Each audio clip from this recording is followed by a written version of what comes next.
Hello everyone, welcome back to AS NEET. तो आज इस वीडियो में हम लोग बात करेंगे राजस्थान स्टेट की सेमी गवर्नमेंट मेडिकल कॉलेज के लिए एक्सपेक्टेड कट ऑफ क्या रह सकती है। Semi government in the sense कि प्राइवेट मेडिकल कॉलेज नहीं, हम बात कर रहे हैं गवर्नमेंट कॉलेज में प्राइवेट की सीटें, यानी कि इनको सेमी गवर्नमेंट सीटें बोल सकते हो, लेकिन राजस्थान स्टेट में इनको पेमेंट सीटें बोलते हैं क्योंकि इनका बजट बहुत ज्यादा हाई होता है, जहां पर बाकी स्टेट में आप उतने में प्राइवेट कॉलेज में एडमिशन ले सकते हो अगर आपका इतना स्कोर है तो। एक तो यहाँ पर स्कोर भी बहुत ज्यादा चाहिए होता है इनमें एडमिशन लेने के लिए, प्लस आपका जो फीस है वो भी बहुत ज्यादा होती है। बट फिर भी जो स्टूडेंट है एडमिशन लेना चाहते हैं सेमी गवर्नमेंट मेडिकल कॉलेजेस में, उनके लिए बेस्ट अपॉर्चुनिटी हो सकती है कि अगर आप गवर्नमेंट कॉलेज से चूक जाते हो एनी हाउ, तो आपके पास में ऑप्शन रहता है। सेमी गवर्नमेंट में एडमिशन ओनली वही स्टूडेंट ले सकते हैं जो कि उस स्टेट के डोमिसाइल हो। तो अगर आप राजस्थान स्टेट से हो तो फिर आप एडमिशन ले सकते हो। तो ये एएस नेट यूट्यूब चैनल आपको हर एक वो गाइड प्रोवाइड करवाता है जो कि आपके काउंसलिंग के लिए जरूरी होती है। तो ना सिर्फ नीट यूजी की काउंसलिंग करवाते हैं, हम नीट पीजी की भी काउंसलिंग करवाते हैं। तो बहुत ही ज्यादा हेल्पफुल आपके लिए ये नीट यूजी की काउंसलिंग हम लोग कर सकते हैं, काफी हेल्प आप ये कर सकते हैं। तो दिए गए नंबर जो कि स्क्रीन के ऊपर है, आपको कॉन्टेक्ट करना होगा, हम आपकी काउंसलिंग बड़ी इजीली कर पाएंगे और आपको बता पाएंगे कि कहाँ पर एडमिशन पॉसिबल हो सकता है, कौन सा कॉलेज आपके लिए बेटर रहेगा और कितनी उसकी फीस रहेगी। तो उसके लिए आप कॉन्टेक्ट हमें कर सकते हो, एनरोलमेंट ले सकते हो, ताकि 2025 की काउंसलिंग आने के टाइम तक आपके पास सारी इन्फॉर्मेशन रहे कि हमें कहाँ पर एडमिशन लेना है और क्या चीजें होने वाली हैं। तो सब्सक्राइब कर लेना चैनल को, क्योंकि नीट यूजी और पीजी दोनों की काउंसलिंग हम आपकी करेंगे। अगर हमारे थ्रू नीट यूजी की काउंसलिंग आप करवाते हो तो डेफिनेटली आपका नीट पीजी के टाइम पर भी आपको बहुत ज्यादा हेल्प हम प्रोवाइड करवाएंगे। तो ऑब्वियसली आप जरूर चैनल को लाइक और सब्सक्राइब के साथ में बढ़ते हैं आगे कि आपकी क्लोजिंग रैंक 2024 में क्या रही थी और 25 में क्या पॉसिबिलिटीज आपकी हो सकती है, ताकि एक आपको आइडिया रहे कि यहाँ तक मेरा स्कोर है तो फिर मुझे पॉसिबिलिटीज काफी ज्यादा रहेगी, या तो गवर्नमेंट की या तो प्राइवेट की। बाकी और ऑप्शंस भी आपके लिए रहेंगे प्राइवेट कॉलेजेस में भी, फिर जहां पर भी होगी हम आपको गाइड प्रोवाइड करवा देंगे, उसके लिए नंबर आपको प्रोवाइड करवा रहे हैं। बाकी हमारा टेलीग्राम चैनल भी है, क्योंकि वीडियोस बनाकर अपडेट देने में थोड़ा डिले हो सकता है, पर टेलीग्राम पर आपको क्विक अपडेट्स मिल जाती है, उनको आप जरूर ज्वाइन करके रख सकते हो, जो लिंक डिस्क्रिप्शन बॉक्स में गिवन है। चलो अभी मूव कर लेते हैं कि एक्सपेक्टेड कट ऑफ आपकी क्या रह सकती है और 2024 में क्या थी, उसी पे मूव कर लेते हैं। यहाँ पर मैंने क्लोजिंग रैंक नोट करी हुई है 2024 की, यानी कि यहाँ पर यानी कि राजस्थान स्टेट की कट ऑफ 2025 सेमी गवर्नमेंट की और expected cut of for MBBS के लिए मैं आपको बता रहा हूँ। कैटेगरी मैंने नोट करी हुई है, स्कोर मैंने नोट किया हुआ है, ऑल इंडिया रैंक और एक्सपेक्टेड 2025 में क्या रह सकती है वो नोट किया हुआ है। तो सबसे पहले चलते हैं जनरल कैटेगरी के ऊपर कि यूआर में मेल कैटेगरी। अब आप लोग जानते हो, जिन्होंने की गवर्नमेंट वाला वीडियो देखा है वो सब जानते हैं कि राजस्थान स्टेट में मेल और फीमेल दोनों की क्लोजिंग रैंक अलग अलग होती है, क्योंकि इनकी अलग से सीट रिजर्वेशन में होती है। एक बात और है कि फीमेल जो स्टूडेंट होती है वो मेल की सीट ले सकती है, लेकिन मेल स्टूडेंट ओनली फीमेल की सीट नहीं ले सकते, ओनली अपनी सीट वो ले सकते हैं। ये भी अलग रूल है, यानी कि हर एक स्टेट का अलग अपना रूल है, वो मैं आपको गाइड कर दूंगा जब आप कॉन्टेक्ट करोगे। बहुत ज्यादा चीजें ध्यान रखकर करनी होती है, तो आपको आइडिया नहीं है तो आप जरूर किसी की हेल्प लें। तो यूआर मेल की कैंडिडेट की 619 स्कोर के ऊपर और 56,290 रैंक के ऊपर, ऑल इंडिया रैंक के ऊपर आपको सेमी गवर्नमेंट यानी कि जिनको पेमेंट सीट बोलते हैं राजस्थान में, वो मिली थी। तो इस साल आपकी 56,400 अगर रैंक है, इसके आसपास है। हालांकि स्कोर में इस साल डेफिनेटली फ्लक्चुएशन देखने को मिलेगा, क्योंकि बहुत सारी चीजें इस साल चेंज है जो कि लास्ट ईयर थी। तो यहाँ पर 50, लेकिन रैंक मैंने नोट करी हुई है, क्योंकि स्कोर में चेंजेस हो सकते हैं, लेकिन रैंक अपना जो रैंक है उसमें बहुत ज्यादा डिफरेंस आने की पॉसिबिलिटीज नहीं होती है, इसलिए मैंने रैंक नोट करी है ताकि आपको पता चल पाए। नेक्स्ट जनरल कैटेगरी में फीमेल की बात करेंगे तो 613 मार्क्स। तो यहाँ पर चेक करो कि गर्ल्स की सीटें कम होती हैं, जो कि मैंने स्टार्टिंग में बताया, अलग अलग सीटें होती हैं, तो फिर इनकी जो क्लोजिंग रैंक है वो काफी ज्यादा रहती है। तो 630 मार्क्स, तो 11 मार्क्स का डिफरेंस डायरेक्टली आपको देखने को मिल रहा है। और रैंक चेक करो, 44,492 रैंक के ऊपर आपको कॉलेज मिली थी गर्ल्स कैटेगरी में, सॉरी गर्ल्स कैंडिडेट को यूआर कैटेगरी में। ऑल इंडिया रैंक ये वाली थी, तो इस साल आपकी 44,500 रैंक होने की पॉसिबिलिटीज है। अब ये आगे मैं क्यों इसको इंक्रीज कर रहा हूँ, क्योंकि नंबर ऑफ मेडिकल सीट्स भी इंक्रीज होती हैं, तो उससे फायदा स्टूडेंट को होता है। ओबीसी में आ जाते हैं मेरे स्टूडेंट की, तो 620 मार्क्स के ऊपर कॉलेज मिली थी, जो कि जनरल कैटेगरी से भी ज्यादा है।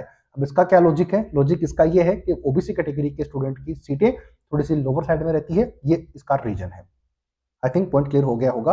तो 55,276 रैंक के ऊपर कॉलेज अलॉट हुई थी, तो इस साल 55,400 आपकी होने की पॉसिबिलिटीज है। एक बार फिर मैंने कम आपका स्कोर इंक्रीज किया है, क्योंकि सीटें यहाँ पर कम रहती है। ओबीसी फीमेल की बात करेंगे तो 635 स्कोर, जो कि आप चेक करोगे कि सभी कैटेगरी से काफी ज्यादा है, और 40,464 स्कोर के ऊपर, यानी कि ऑल इंडिया रैंक की स्कोर था, उसके ऊपर कॉलेज अलॉट हो पाई है। तो इस साल आपका 40,500 रैंक रह सकती है। अब इसमें मैंने बहुत ज़्यादा डिफरेंस आपको दिखाया नहीं है, रीजन आपको मैं क्लियरली बता चुका हूँ कि आप यहाँ पर जो सीटें होती हैं वो बहुत ही कम होती हैं ओबीसी मेल और फीमेल की, तो इसलिए ये कट ऑफ आपको हायर साइड में देखने को मिलता है। नेक्स्ट कैटेगरी की बात करेंगे तो एमबीसी, एमबीसी मेल की बात करेंगे तो एनएसएल यहाँ पर नोट किया हुआ है। तीनों में देखोगे, वही फीमेल की बात करोगे तो वहां पर भी एनएसएल है। तो एनएसएल का मतलब जिन्होंने गवर्नमेंट की कट ऑफ देखे वाला वीडियो देखा हुआ है वो है कि नॉन सीट यानी कि नोट सीट अवेलेबल, एनएसएल का मतलब ये है। तो NSL, N means not, S means seat और एल मीन्स लेफ्ट, यानी कि कोई सीट लेफ्ट नहीं थी, इसलिए इनकी कट ऑफ मैं आपको नहीं बता सकता, तो फिर यहाँ पर मैं नहीं बता रहा हूँ। हालांकि कॉन्टेक्ट करोगे तो मैं आपको गाइड कर दूंगा कि जो इससे पहले वाला राउंड था उसमें कितनी कट ऑफ थी बता दूंगा। हालांकि यहाँ पर मैंने इसको नोट नहीं किया है, रीजन आपको मैंने समझा दिया है। बात करते हैं ईडब्ल्यूएस मेल की, तो 620 मार्क्स के ऊपर 55,497 ऑल इंडिया रैंक के ऊपर कॉलेज मिली थी। तो इस साल आपके 55,600 होने की पॉसिबिलिटीज है, क्योंकि ईडब्ल्यूएस के स्टूडेंट जनरल की सीट भी ले सकते हैं, ये इनको फायदा होता है। ईडब्ल्यूएस फीमेल की बात करेंगे तो 613, तो ये आपको गवर्नमेंट में भी डिफरेंस देखने को मिला और यहाँ पर पेमेंट सीट में भी डिफरेंस देखने को मिल रहा है। और रीजन आपको मैं बात बता चुका हूँ, क्योंकि ईडब्ल्यूएस कैटेगरी की सीटें काफी ज्यादा होती हैं, तो फिर ये कट ऑफ डाउन आपको देखने को मिलता है। 63,019 ऑल इंडिया रैंक के ऊपर एडमिशन मिला है और इस साल आपका 63,200 के आसपास जाने की पॉसिबिलिटीज है। रीजन आपकी जो सीट है वो इंक्रीज होने की पॉसिबिलिटीज है। बात करेंगे बाकी कैटेगरीज की, तो मैं थोड़ा सा ऊपर स्क्रॉल करता हूँ, फिर आपको दिखाता हूँ कि बाकी कैटेगरीज में क्या क्लोजिंग रैंक रही थी, तो वो आपको समझ में यहाँ पर आएगी। यहाँ पर चेक करते हैं कि एससी मेल कैंडिडेट की जो सीट थी अवेलेबल ही नहीं थी, तो यहाँ पर सीट मैं आपको नहीं दिखा सकता। और लास्ट ईयर इतना ज्यादा चीजें हुई थी, तो उस चीज के बारे में भी आपको गाइड तभी कर पाएंगे जब आप हमसे कॉन्टेक्ट करोगे इसके लिए, क्योंकि बहुत सारी चीजें थी जो एडमिशन लेने में स्टूडेंट्स को प्रॉब्लम हुई, वो आप सब लोग नहीं समझ पा रहे होंगे जो कि 2024 की काउंसलिंग में नहीं बैठे थे, लेकिन जो बैठे हैं वो अच्छे से जानते हैं कि क्या ड्रामा लास्ट ईयर हुआ था। चलते हैं एससी फीमेल के ऊपर, तो यहाँ पर 466 स्कोर के ऊपर कॉलेज अलॉट हुआ था। 2,56,531 ऑल इंडिया रैंक के ऊपर पॉसिबल हुआ था कॉलेज, यानी कि अलॉट हुआ था, लास्ट क्लोजिंग रैंक ही थी। तो इस साल आपका 2,57,000 तक जा सकता है, सीट इंक्रीज होने की वजह से और पेपर टफ होने की वजह से।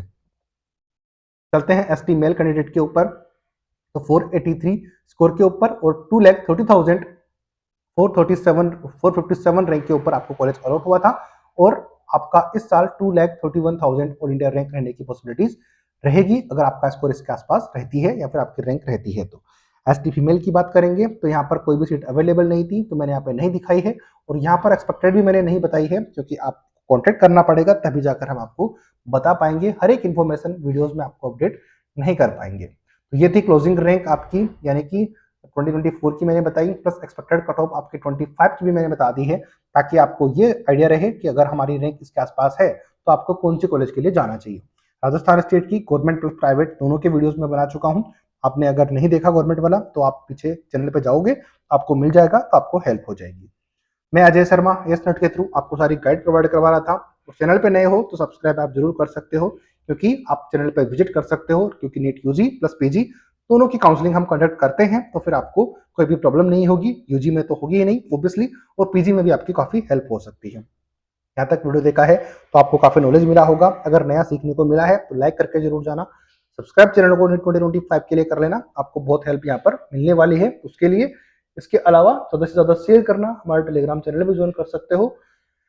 मिलेंगे नई अपडेट नई वीडियो के साथ, तब तक जय हिंद जय भारत।